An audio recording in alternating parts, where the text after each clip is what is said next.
The Guild is Maximum Lawyers' community of legal entrepreneurs who are taking their businesses and lives to the next level. As a Guild member, you'll build relationships, be held accountable, and learn strategies specifically designed to get you unstuck and accelerate your plan for growth. Members are also granted exclusive access to masterminds hosted around the country.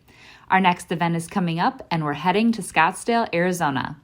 There's something truly magical about the power of these in-person connections where real-time breakthroughs happen. Picture this. You're surrounded by like-minded law firm owners tackling your business and mindset challenges together. The energy is electric, the insights are transformative, and the results are game-changing. Investing in yourself is the best decision you'll ever make. The knowledge, strategies, and breakthroughs you'll gain are priceless assets that will supercharge your practice and propel you forward. Join the Guild and secure your ticket to Scottsdale at the best possible price by visiting maxlawevents.com. Welcome to the podcast edition of Maximum Growth Live, the #1 program for lawyers who want to grow their practices. Each week, our hosts, Seth Price and Jay Ruane, tackle the fundamental questions about how to grow the profit and profitability of your law firm. To watch the program live, submit your questions, and hear the latest episode, tune in every Thursday at 3 p.m. Eastern on Facebook for our live show. Maximum Growth Live is a production of Maximum Lawyer Media.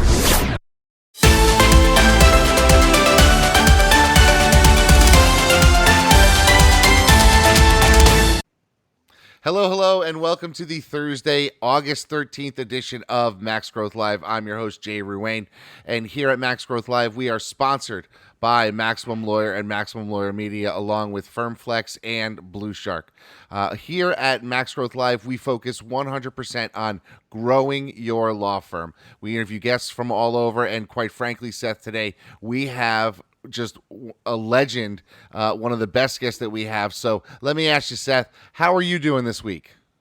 I'm doing great. Having Keith here, he's been a friend and mentor, has really meant a lot, and watching him in action, because nobody has scaled, I think, more efficiently than Keith. Just remarkable what he's done with his business and his practice. It's been a crazy week. I go to sleep one night and all of a sudden the Google algorithm is screwy, and we have, spam in the top of the search results. And, later that night, Google admits that it's all nonsense, that they flipped the wrong switch. So, That's the SEO game goes on. I mean, literally, could this year kick you in the teeth any more than it has? And in fact, where John Mueller responding to a literal dumpster fire tweet to say, "Yeah, my bad. We'll figure it out." But this is Google. No. This is not meant to be. This was a mistake. Yeah, I saw that, and it just blew my mind. I was like, wow, this is a crazy year when you're actually getting like, whoops, we'll get it fixed, folks. It just blew my mind. It is, but let's get to Keith, because Keith is a living legend, and I want to make sure we have time for all of Keith. Absolutely. As usual, I got a feeling this conversation is going to go long. So first, let's hear from our sponsors, and then when we get back, folks, we're going to have Keith Givens with us, chairman of the Cochran Firm. Give us a few seconds, and we'll get him right with you. We are honored and humbled to have Keith Givens here with us today.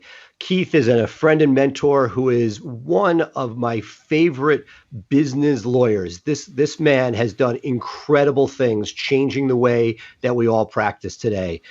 Keith was an amazing trial lawyer of his own right, but has been known as the person who has scaled the Cochran Firm, Jacoby and Myers, the National Trial Lawyers Top 140 Under 40, as well as the Association Management Group, which helps all different organizations run their conferences. Keith, thank you so much for being here today. Yes, thank you. You're very welcome. I'm honored, Seth and Jay. Well, look, we work with a group of lawyers around the country that are step by step trying to figure out how to scale their firms. And there's nobody better than yourself, for my money, as far as figuring out how to take something from a single office in Alabama to a national powerhouse. Can you walk us through just some of the sort of fundamental basics that sort of what has led to that success in your mind? Well, probably no one has made more mistakes in the practice of law than I have. So let's start off with that. It's next year will be my 40th year of law practice, and I've really had a couple of major starts and pivotal points. The first 18 years, I was in practice without Johnny Cochran. The last 22 years, I've had the benefit of the Cochran Firm brand. So just to sort of break it down, I guess, and look at it in segments, I happen to be from a city. I've lived, and my primary residence is in a city population 75,000. So I'm from a very, very small market. And I guess it's easier, you talk about a big fish in a small pond. So it was probably easier in some respects to be a big fish in a small pond.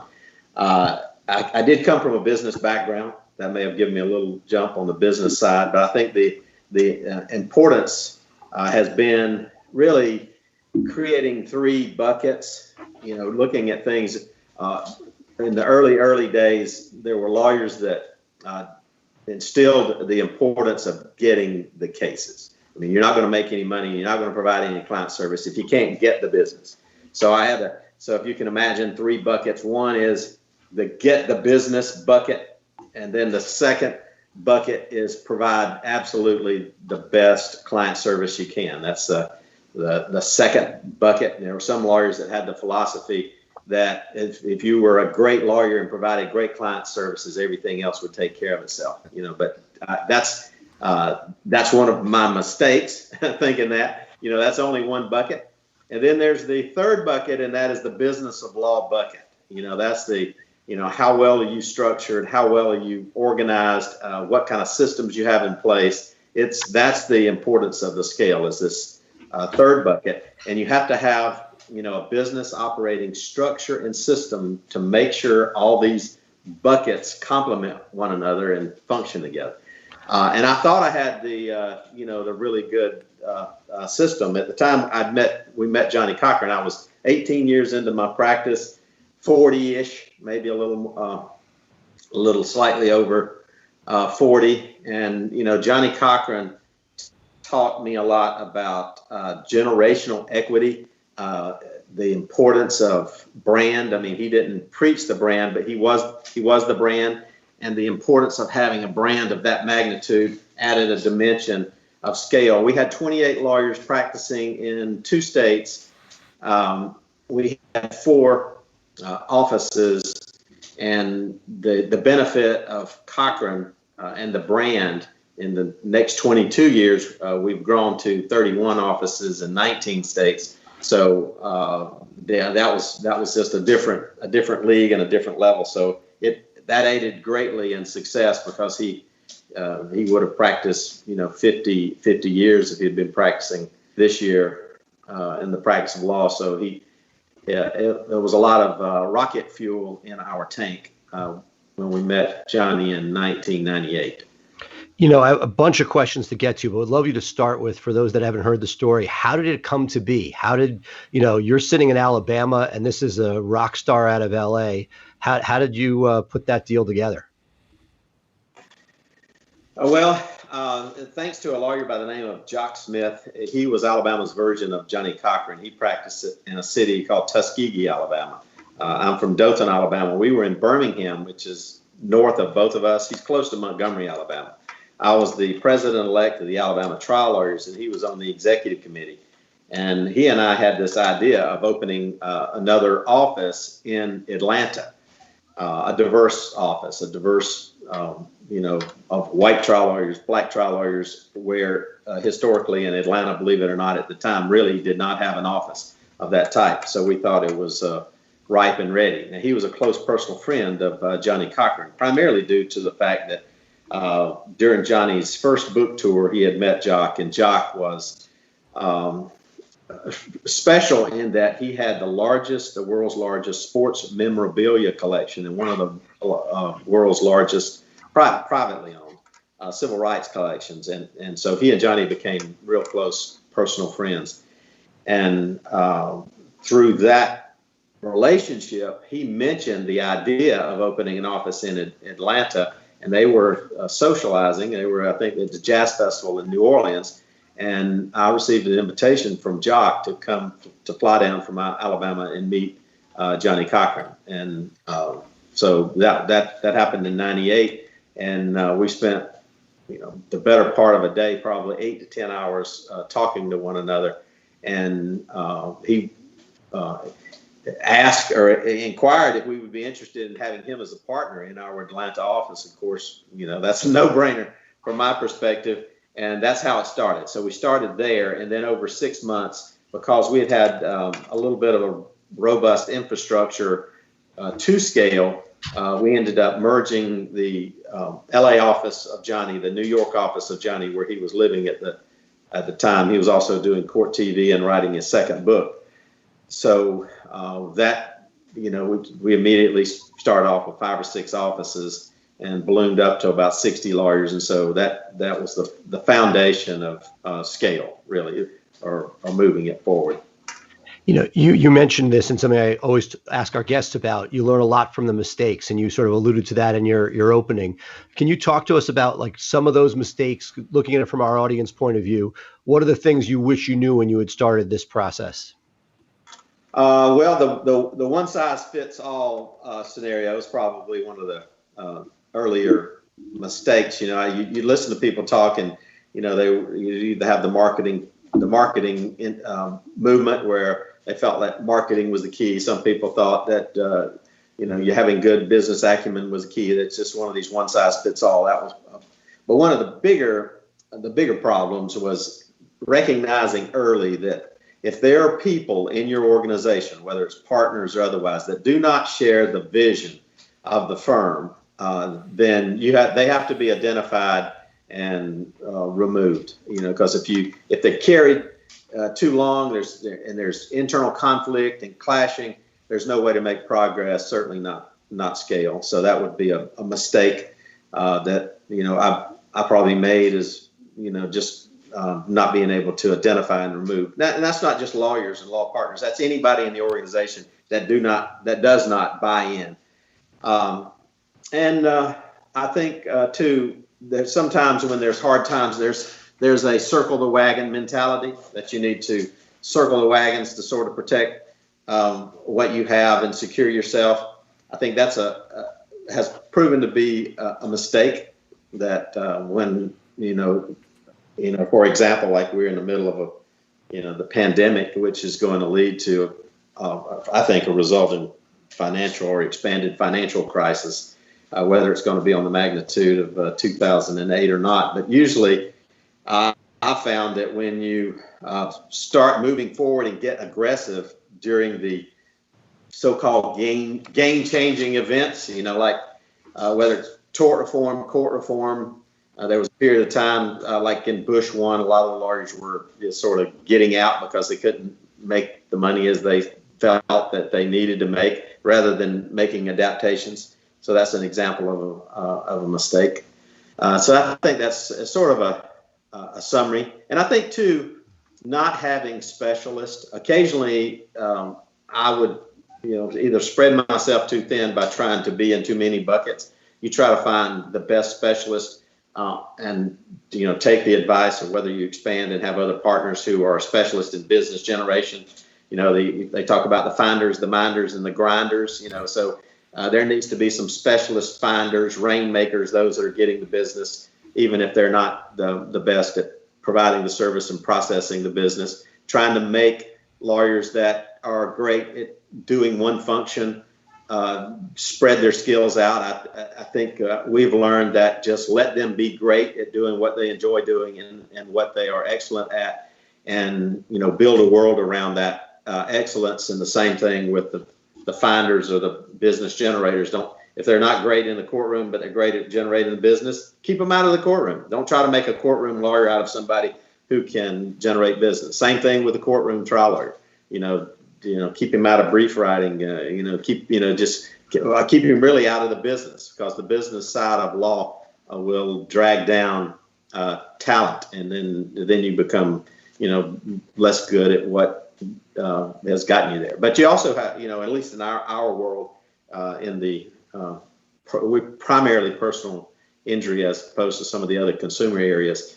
We do have to have courtroom specialists that only spend their time in the courtroom. So, try not to drag them out.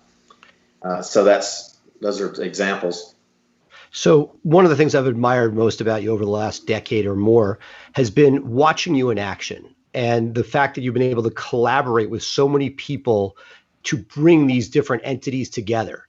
Never taking sort of the ego seems to be checked at the door. It's not about Keith, but it's about putting these different entities together. Can you talk to me a little bit about your business of philosophy? Because in so many different areas, whether it's walking through your hometown in Alabama or walking through NTL, you have so many different collaborations going on at one point, and they seem to work. What's the secret to your success there?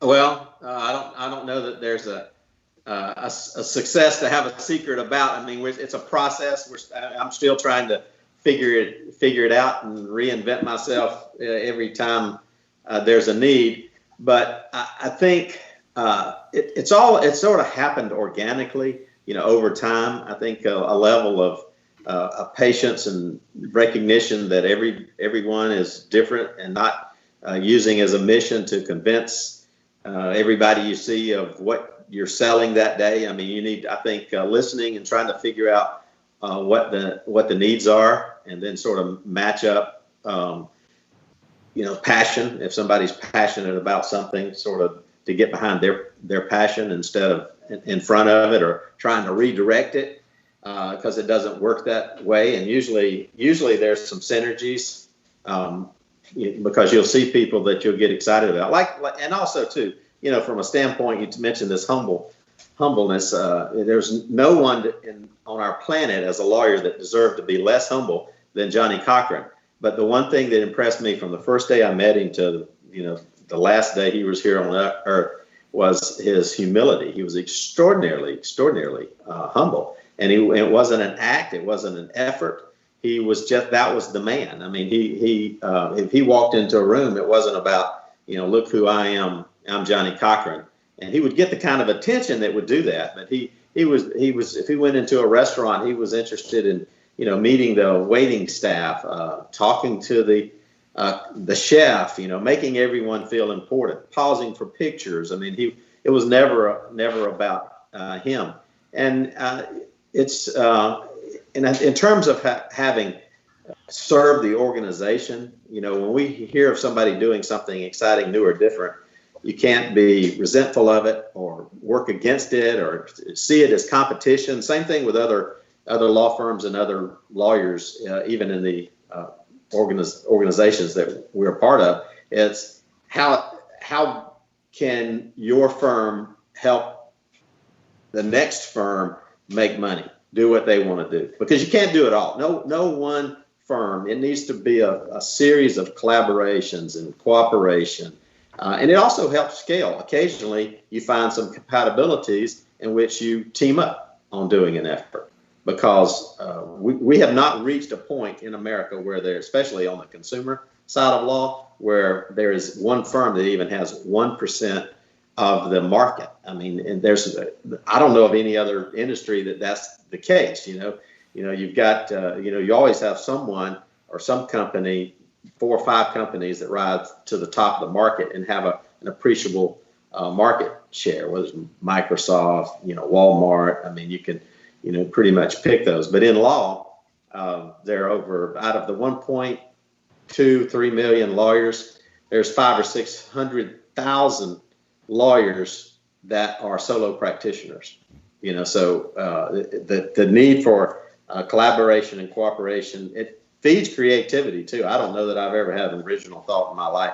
Sometimes I get credit for a thought. I've either picked them up from somebody else, or tried to modify them, or been excited about hearing of another thought. And so I continue to look for those kind of nuances and different things that help out or provides fuel to our own momentum. Great. Jay, we were talking about Johnny Cochran. I know you have a question about that. Yeah, so one of the questions I have is there's got to be a bit of a challenge early on in the agreement and the association with a person who had such a just such a name, in the community that I can imagine there was some challenges early on when people would come into the firm and say, "Well, I want Johnny," and so even some smaller lawyers when they're going from 1 to 2 or 1 to 5, they still have this sort of aura in their local community, and it's a challenge for them to be able to say, well, no, I you're coming to me, but here's the person who I've selected is the best fit for you. So how did you guys deal with that challenge with someone as just so big in life as Johnny? Because that in and of itself would have attracted cases, but he can't be everything to everybody. So how did you deal with that challenge? And then I have another follow-up question for you after that. Okay. Well, in the early days, I thought it would be extreme. In '98. Matter of fact, the first thought I had is being a partner with Johnny Cochran is the best way to suck all of anybody's interest in you. I mean, all the cases, like find out partner with Johnny Cochran is, I want my case handled by Johnny Cochran. So we thought it would even be worse, not just new people wanting Johnny Cochran, it'd be everybody that all 30 of our lawyers were representing when they found out you're now partners with Johnny Cochran. We were just like a black hole that would just suck, all the business into. Actually, we found the opposite. That what everybody wanted was Johnny-like service, the quality that Johnny represented. And Johnny, keep in mind, at the time, he was handling very little law, although he had a 10-lawyer office in LA. There were no partners. He was located in New York. And so it was, not clicking on all cylinders unless, he was in LA, but he was 90% in New York, and he was doing court TV. He was also engaged in writing his second book, but he was serving on numerous corporate boards, and he was also one of the hottest speakers in the country. I think he'd made tons and tons of money. Well, I throw the number out because it was in Forbes. It's public. I think he made about $8 or $9 million the year before we had met him, just speaking, just on speaker fees.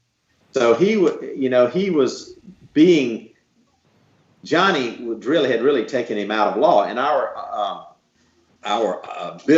initial business arrangement is the brand and the name was sufficient. You did not have to roll your sleeves up and do any legal work. And I think people were surprised, especially on big cases. They would come into the firm because of Johnny, obviously, and some of which Johnny would even, clients were surprised the other way. They did not expect to have Johnny, but Johnny would get on the phone. If it was a big case and a significant place, Johnny would want to talk to the client, and he would also promise certain clients on some of the mega-sized cases to actually try the case. So he invited himself more often into the case with other lawyers. And don't get me wrong, clients were just ecstatic to have a call from Johnny Cochran. But we did not have a problem even from the start. Now, over time, the resume of the lawyers and the successes of the lawyers created, a backlog of large results, and we would go to the lawyers that had the best results. And if it was a particular type of product case or a medical malpractice or whatever, they were really environmental cases they're really, really good at, the clients had no trouble, and Johnny had no trouble with deferring to the lawyers who had specialty in those cases. So I'd say that's what we did in the early days. Now, keep in mind, Johnny is this year was the 15th year anniversary of his passing, and it's common to say, how in the world did you keep it together? How in the world is there a firm called the Cochran Firm 15 years after its namesake and main brand and most significant trial lawyer has been gone?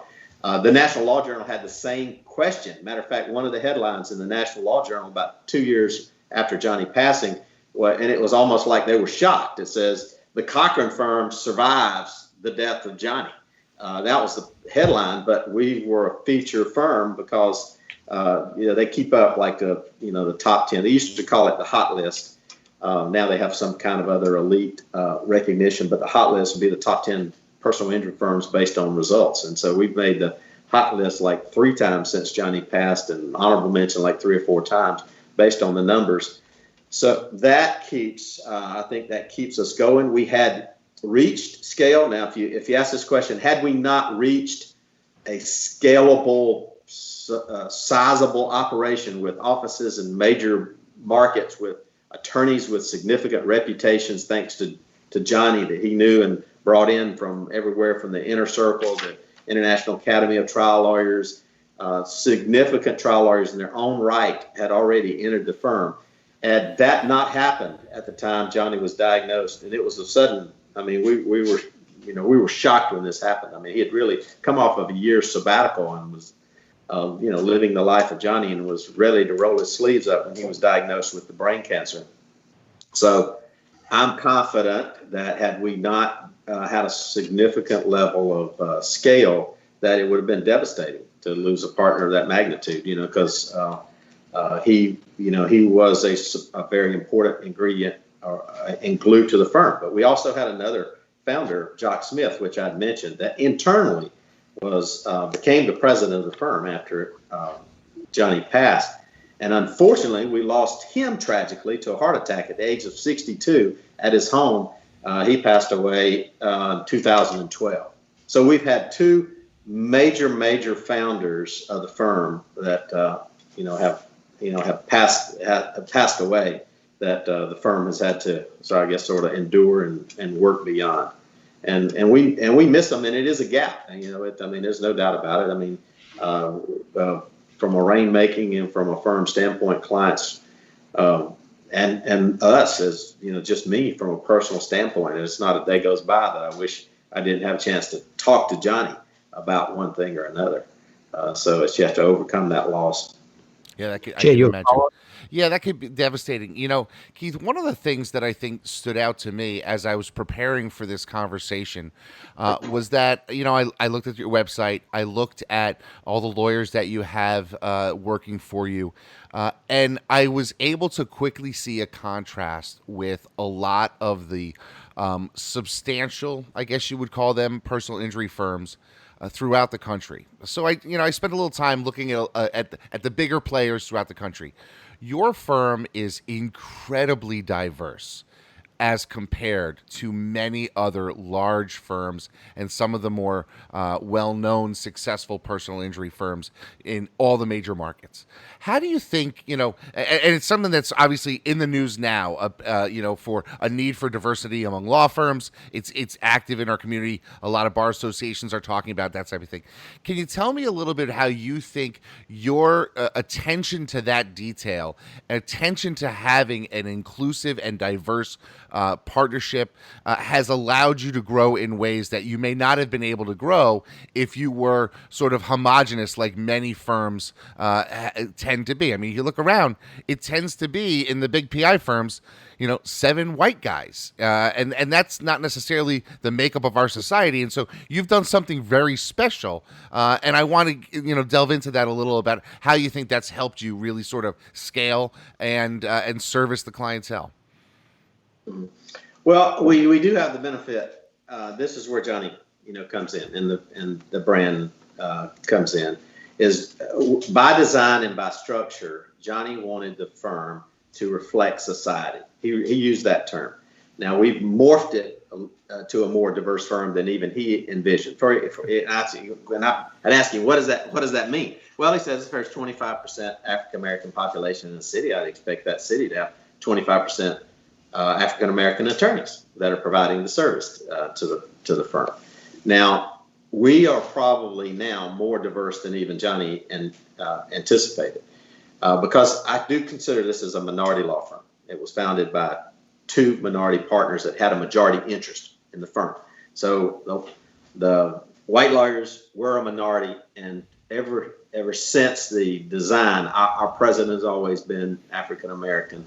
Our board has always been controlled by and it's a 9-member board, majority African American. Our executive committee, which is a 35-member expanded body, also majority African American. And I think in our continued growth, we're doubling down on that, because if you look at most of the markets, they're, pick one, Detroit, Atlanta, Philadelphia, New York. These are diverse cities. Memphis, New Orleans. I mean, you can't pick a major city that does not have extraordinary diversity, to a point of also, being, DC, Baltimore. I mean, you just name one. They're 50% African American community. How do you not have a firm that reflects that? So it by necessity, it needs to be diverse. And I think it does internally, or from a business standpoint. I don't know that that's so much a business decision as an importance in providing client service decision. And we have not, we haven't steered away from that foundation. And I think also the one thing that we share all in common is that the reputation and the quality of service that Johnny said. In other words, he sort of like put in stone the level of quality. And you can't, he used this phrase at one point. He said, I do not want to be a mile wide and 1 inch deep. If we're going to have an office in Philadelphia or DC, it's not going to be to capture a case for me and funnel it or whatever else. He said, I want to be as deep as I am wide from a firm standpoint. And so we have attempted to have lawyers that are better. Actually, somebody asked, well, for the last 10 years, so why are you not trying cases anymore? Because there are so many better lawyers at trying cases in my firm than me. I might have thought at the age of 40 that I was as good as, and that's part of the trial lawyer concept, I'm as good as or better than anybody else at doing anything else. Now, one afternoon with Johnny Cochran will cure that thought. So you recognize that in the pecking order of things, this man is far superior to me, and I've happened to have been in court with him on numerous occasions, and it was all real. And he's helped, and in the philosophy, we came up with 10 criteria for an office, and if you hit all the check boxes of that 10 criteria, you're going to be deep. I mean, you're going to have experienced attorneys, because a lot of, like you say, a lot of firms, I don't knock the firms because they have great lawyers at the top. They're 1 or 2 lawyers deep, but we probably have, I'd say 40 or 50 lawyers with $1 million verdicts, probably 25, 30 lawyers with, $10+ million verdicts. We have probably 15 or 20 lawyers with $100 million verdicts. We have several lawyers with $1 billion results. I mean, it's that helps when the different practice areas are involved and you've got lawyers in other places to call on. And there's a lot of internal collaboration. Everyone knows when you can get in over your head as a lawyer, as an office, or as a firm. If it's an environmental case, it's going to cost $10-20 million to fund, doing it in a city population of 75,000 with, maybe 20 lawyers in a location. It's not the same. You may only have one of those lawyers that do environmental case. So it's good to be able to pull from 31 different offices, and you may find 6 lawyers who will work on a project. And so we use that constantly to help provide the depth that we need. I don't know if that answered your question, but we seek, when we go to a city, we don't attempt to find a lawyer to fill a seat, to occupy space, to put a flag for the Cochran Firm. We try to find the best lawyer for the community.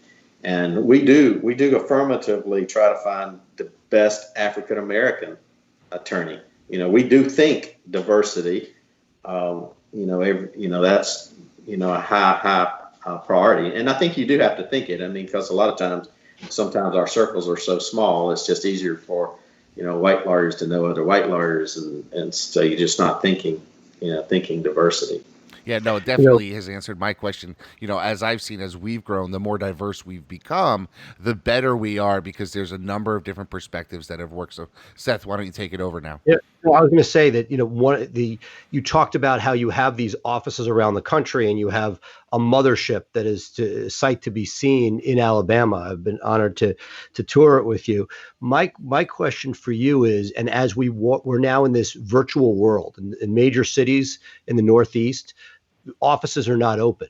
And so all of a sudden, people are rethinking where people have to be sitting. And historically, when Jay and I hire paralegal talent, we're not seeing great talent generally less than 50, often $60,000 or more. And you have a cost structure in Alabama where talent is much more reasonable. You said something to me years ago about sort of outsourcing to Alabama is sort of almost how you looked at it. Can you talk a little bit, because I think a lot of people right now are trying to figure out, now that borders, the office structure itself is being questioned. How you've leveraged the fact that you happen to be in a place with educated people at a reasonable price point and use that to your advantage to help grow and fuel the growth along the way. Okay. I'll talk a little bit about the structure so you understand, I guess, the context of the question. But I want to start off by saying I am also questioning my own structure and the structure going forward and how changes may need to be made. So I don't want you to think that, hey, I got a perfect structure, especially in light of this.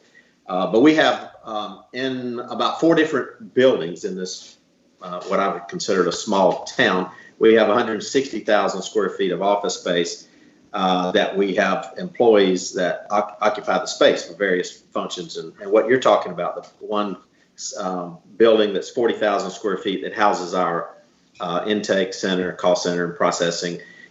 There's 130 employees in that building, 75 seat call center. It's not the regional office. There's no legal work done in this building. It's sort of part of the operation that services all the other offices. And there's probably 200 administrative employees in the city, some off-site from the main site. Now, it is, what you're probably referring to about the outsourcing, it's like Nike having its shoes made in Mexico or China, or, iPhone having its parts made somewhere else. Alabama does happen to be, a place where, a 75 seat call center would cost 4 or 5, maybe even 10 times as much if it was in LA or in our New York operation. So we're able to have more people. We happen to be close to the largest Army aviation military base in the world, for helicopter training, and it brings in real diverse market force for us. So we're fortunate. We also happen to in our city we had the call center for Verizon, so we're able to get a lot of talent because they're coming in from all they handle Verizon's call center work for the whole country. It's there. We're able to get their talent because there's hundreds and hundreds and hundreds, low thousands of employees. So we get their top trained people to work in our call center. Pay them a little more, and there we are. So I hope that's not going out to the Verizon call center, but it helps us serve all 31 offices in the kind of scaled way, not to have to replicate the administrative departments that big businesses have. Everybody's going to have an IT department. They're going to have an accounting, controlling department. They're going to have a department that does nothing but marketing. They're going to have somebody in operations. They're going to have legal. We have in-house legal talent. Some of the departments that law firms do not have. Only the 2,000 lawyer law firms, the really big law firms, can develop the kind of departments that you see in corporations. But it's helpful. An office that has 5 lawyers, it's hard to have 24/7 qualified paralegals answering the phone, and you have to staff for the highest volume. You can't have just one answering the phone because that's just one phone line ties it up. You have to have enough to actually deal with the volume. So that level of centralizing certain functions. Same thing. We have on the digital marketing, the content writers, the search engine optimizers. There's a person for almost every kind of a thought. Seth, because you have a company that does all that. Next thing you know, you have 30 employees, and they all have different they all have different titles and different functions that they do. You can't, in a boutique small office of whatever type, you can't provide that service. You have to have had a scaled need. But at the same time, when you see a scaled need, you got to meet it with these departments that can provide services to other places remotely. So we have been good at remote work, because when you call a New York office, you're getting a New York accent answering the phone in Alabama, but they're not, when they hang up, they're not taking the next call and it's Ginsu knives or the Vegematic or anything. I mean, they're selling, it's nothing but pure legal. Now, the thing that we are analyzing now, and which we're finding because of remote work, we've taken that 75-seat call center in every room, and we're probably too spacious. But space is cheap in Alabama. We really bought 4 different banks, huge banks that moved out of the inner city, and we renovated these banks. So they're built very, very well and had a lot of space, and opulent conference rooms and everything else that goes with it. And we're able to put a lot of people in offices that can close the doors, even though we've made glass everywhere.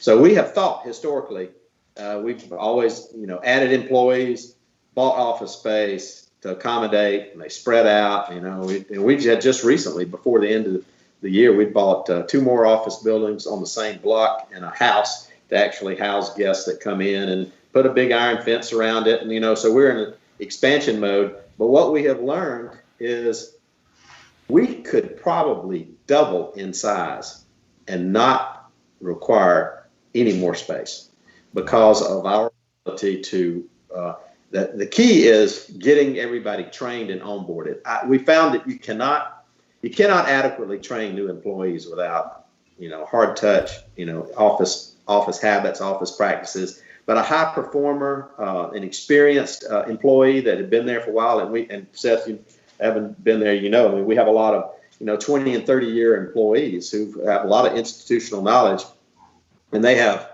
their targets and their goals and their performance and how we measure it and how they're bonused and everything is in place enough that they can do, and they're motivated to do it. They can do what they do at home or pretty much anywhere, as long as they have the same technology. And so we're getting schooled. We'll never be the same, through this pandemic, based on what we have found out. Even our call center, I would think, well, you have to have a room where they're all in cubicles, and it's like as far as the eye can see. You see people in little cubicles and booths and doing what they do. But when we went virtual, we're still recording every aspect. We're still recording the conversations. There's still centralized monitoring. We still can, listen in. We still keep up with the numbers, and we, make sure that the environment's right. We don't particularly like barking dogs and crying babies, but it's not bad. Sometimes it depends on the circumstance or the situation, because through your double door, I don't know if you're aware of it, I've seen, a young one walking in and around. That's sort of a nice thing to do. So we probably will not. We were talking about it the other day. I don't think we need 1 more square footage to grow to maybe even 3 times the size. You go into shifts. You're able to remote part-time, even if you work 2 or 3 days and let some other employee work 2 or 3 days, even in the same space. I think that is going to be there's some permanent habits and permanent practices that are being learned now that will never change. It's got to hurt the office business. I couldn't agree more. We were talking about it, renegotiating leases, rethinking everything. Hotel style, as you're essentially alluding to. People will have a desk when they need to be there, but if they could cut down on commute 3 days a week, you may hold on to people you couldn't have held on otherwise to. Right.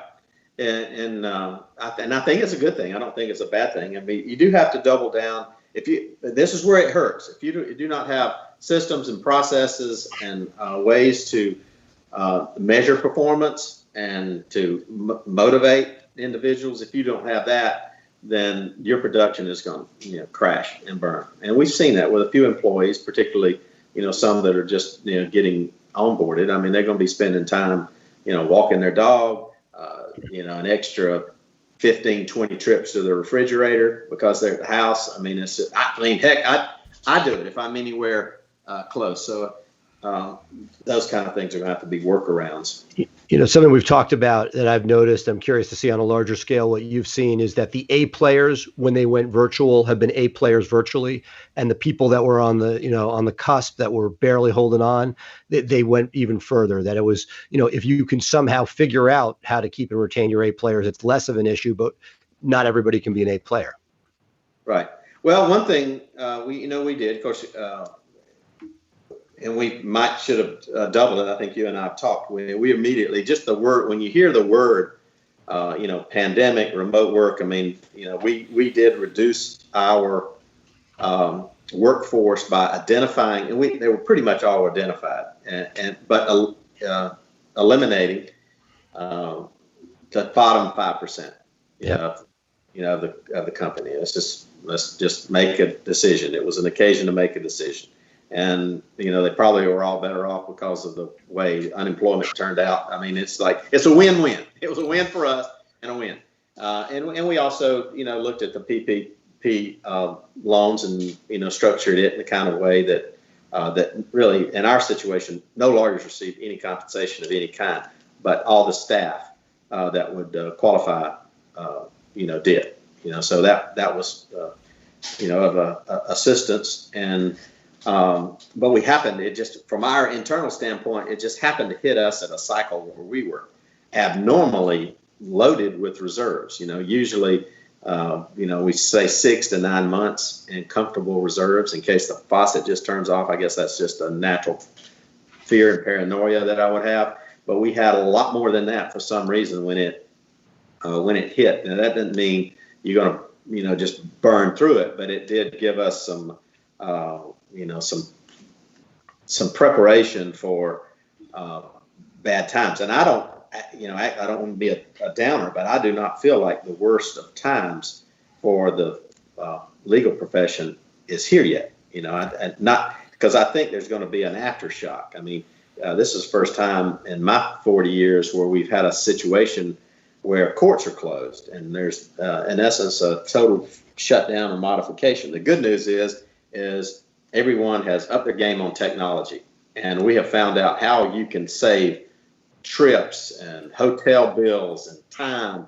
I mean, you're a lot more efficient with all the methods of communicating, taking depositions, doing hearings.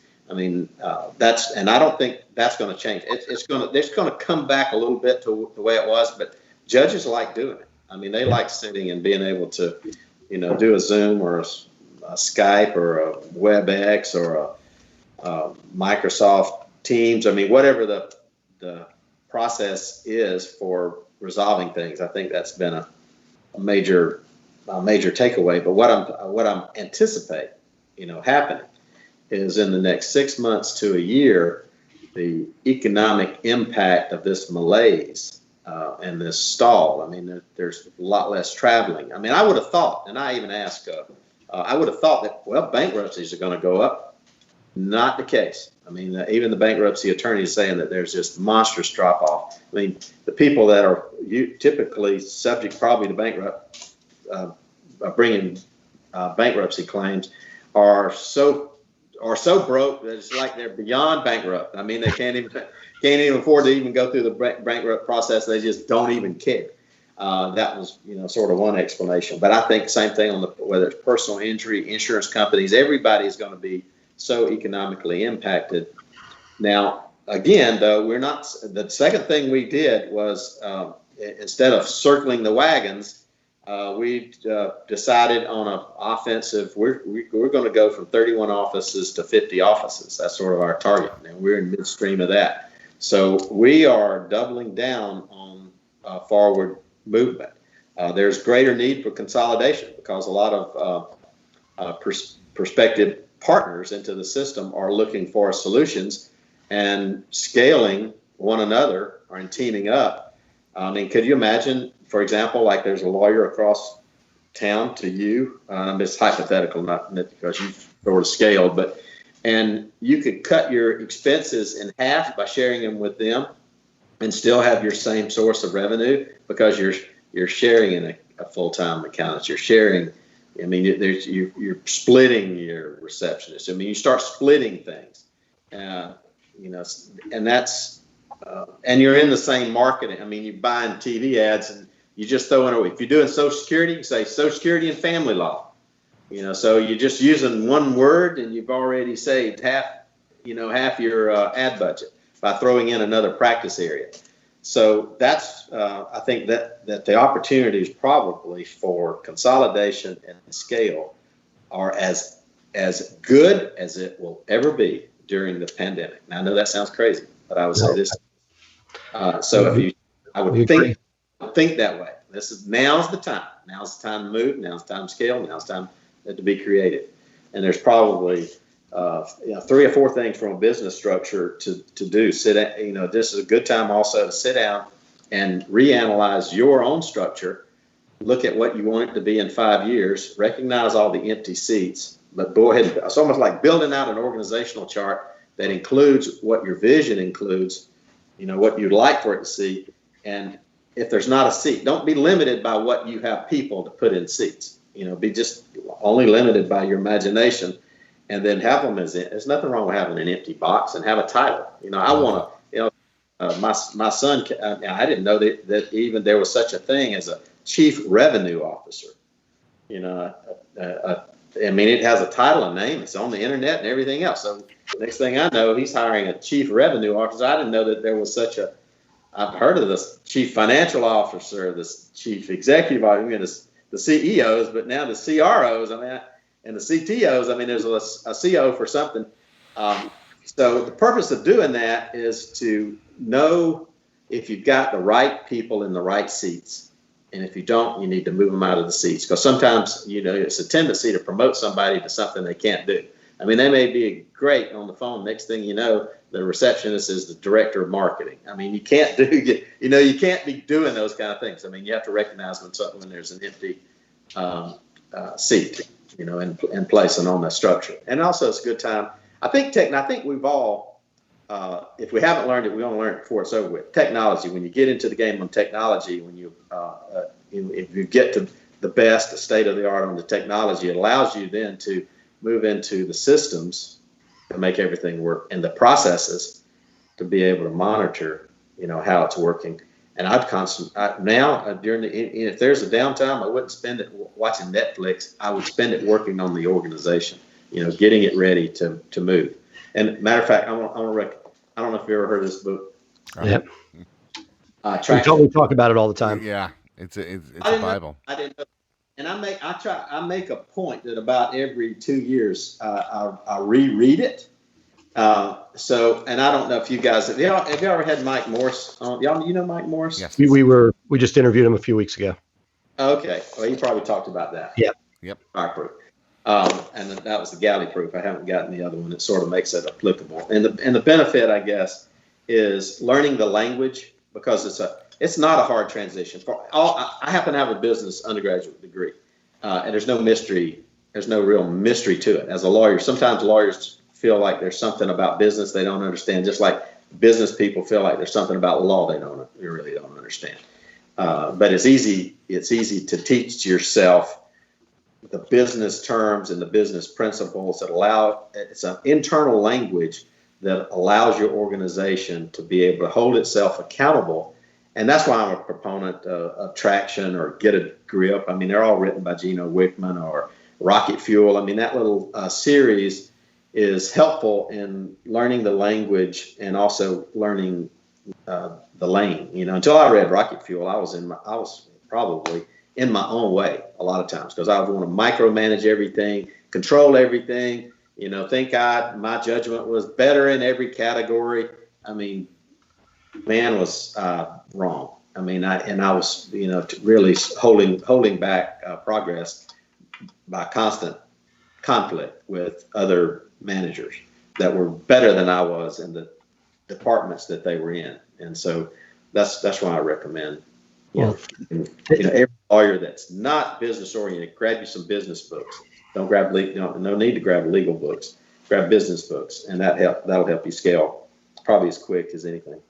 Well, Keith, thank you so much. We could keep going on. I'd love to have you back. I want to hear the story of NTL from inception through what it is today. But this has been awesome.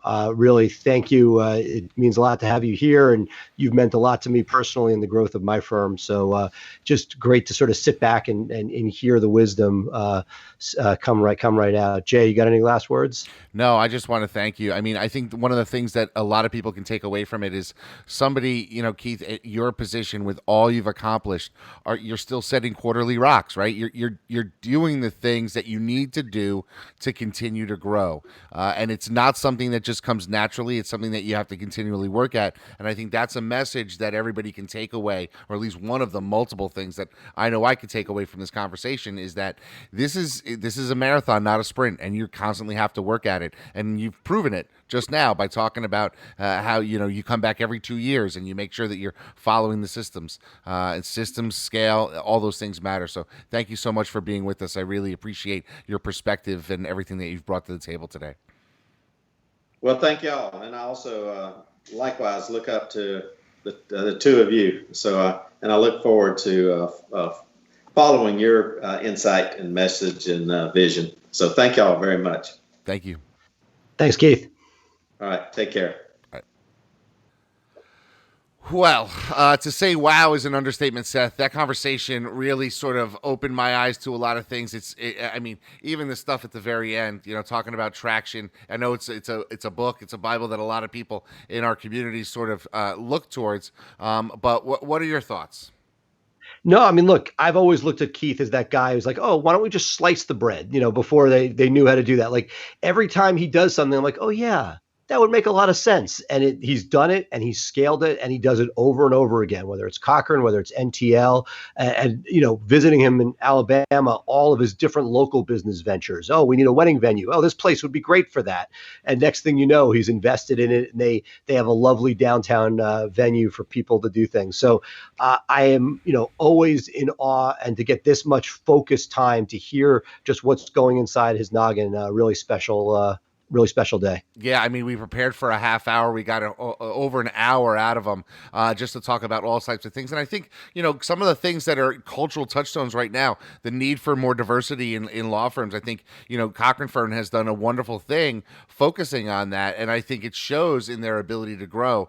And so that's certainly something that a lot of people are talking about now. And I think it's something that people can take a lesson from and how to do it and how to do it the right way. But we got to end now because, as usual, we've gone over what else is new, but we want to talk about what's coming up in next week. So, Seth, why don't you give our listeners what they have coming up next week?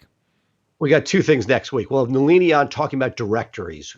Right now we talked about the algorithm, nonsense at the beginning of the show, a lot of uncertainty. And that means that where you place your dollars mean that much more. When the algorithm keeps changing over time, not just the mistake that Google made, the question is it right to be in a directory? Is it cost effective? Is it worth the link juice? Can you get leads from it, et cetera? That's the first part. The second, John Fisher, new book just came out, a juggernaut, a ton of information, and would love to sort of pick his brain and figure out what he's seen, because he's kept his firm small, but the information he's providing is really a blueprint for any law firm that wants to create systems. He quotes you a lot and wants to be able to scale. The same fundamentals are there, and can't wait to do a deep dive with him. Yeah, so that's great. So for that, we're going to end this episode now. That's going to do it for us. But if you wanted to take us on the go, you can download the Maximum Growth Live podcast on any one of the podcasting platforms. I have a preference for Apple Podcasts. I know you're a Google guy, Seth, but it's also available on Spotify. And you can tune in every Thursday for another edition of Maximum Growth Live. So thank you for being with us today. If you have questions, please feel free to give us a comment down below. If you have any suggestions, you can also DM us on any one of our social channels. We're happy to talk to you about this program and bring you the type of content you need to grow your firm. So for that, for Jay Ruane, for Seth Price, we'll say goodbye. Have a wonderful week, and we'll see you next Thursday here on another edition of Maximum Growth Live.